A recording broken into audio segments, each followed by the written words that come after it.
ಪಟ್ಟಣದಲ್ಲಿನ ತಾಯಿ ಮತ್ತು ಮಕ್ಕಳ ಆಸ್ಪತ್ರೆ ಹತ್ತಿರದ ಆವರಣದಲ್ಲಿ ಗಣೇಶನ ಮೆರವಣಿಗೆಯಲ್ಲಿ ಭಾಗವಹಿಸಿರುವ ಯುವಕರಿಗೆ ಮುಸ್ಲಿಂ ಧರ್ಮಗುರು ಸೈಯದ್ ಸಜ್ಜದ್ ಹುಸೇನ್ ಮತವಾಲೆ ಆಹಾರದ ಕಿಟ್ ಹಾಗೂ ಹಣ್ಣುಗಳನ್ನು, ನೀರಿನ ಬಾಟಲಿಗಳನ್ನು ವಿತರಿಸಿದರು.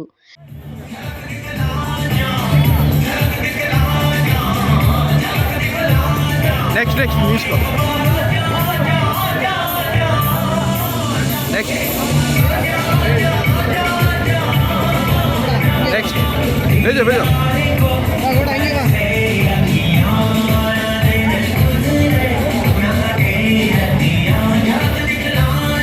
रहमत.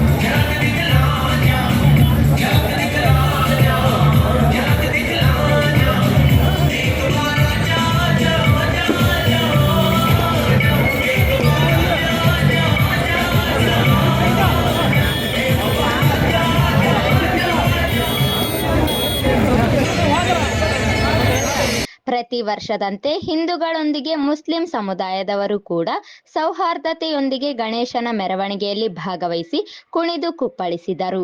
ಗಣೇಶ ಹಬ್ಬದ ಅಂಗವಾಗಿ ಕೂಡಿಸಿದ ವಿವಿಧ ಗಣೇಶ ಮಂಡಳಿಗಳವರು ಬುಧವಾರ ರಾತ್ರಿಯಿಂದ ಗುರುವಾರ ಬೆಳಗಿನ ಜಾವದವರೆಗೂ ಗಣೇಶ ಮೂರ್ತಿಗಳನ್ನು ಪಟ್ಟಣದ ವಿವಿಧ ಬೀದಿಗಳಲ್ಲಿ ಮೆರವಣಿಗೆ ನಡೆಸಿ ಹಿರೇಬಾವಿಯಲ್ಲಿ ಗಣೇಶನ ಬೃಹತ್ ಮೂರ್ತಿಗಳನ್ನು ವಿಸರ್ಜನೆ ಮಾಡಿದರು.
ಕಾರ್ಯಕ್ರಮದಲ್ಲಿ ರೆಹಮತ್ ಅಲಿ, ಹಬೀಬ್, ಎಬಿ ಉಪಟಳ ಮಠ, ಗುಮ್ಮ ಬಸವರಾಜ್, ರಾಜ ಸುಭಾಷ್ ನಾಯಕ, ವೀರಶೈವ ಲಿಂಗಾಯತ ಸಮಾಜದ ಗೌರವಾಧ್ಯಕ್ಷರಾದ ಶ್ರೀಧರ್ ಸ್ವಾಮಿ, ಮಹಾಸಭಾದ ತಾಲೂಕು ಅಧ್ಯಕ್ಷರಾದ ಅರುಣ ಚಾಂದ್, ಸೈಯದ್ ಖಾಲಿದ್ ಖಾದ್ರಿ, ಎಕೆ ಜಾಗೀರ್ದಾರ್, ಶಿವರಾಜ್ ನಾಯಕ ವಕೀಲರು, ಹುಸೇನ್ ಬಾಷಾ, ಆದಮ್ ಬೇಗ್, ಜಿಲಾನಿ ಕುರೇಶಿ, ರಸೂಲ್ ಕುರೇಶಿ, ಎಂಡಿ ಇಸ್ಮಾಯಿಲ್ ಸಾಬ್, ವೀರೇಶ್ ಮನ್ಸಾಲಿ, ಯಂಕಯ್ಯ ಶೆಟ್ಟಿ, ಫಯಾಜ್ ಸೇರಿದಂತೆ ಹಿಂದೂ ಮತ್ತು ಮುಸ್ಲಿಂ ಸಮಾಜದ ಮುಖಂಡರು ಭಾಗವಹಿಸಿದ್ದರು.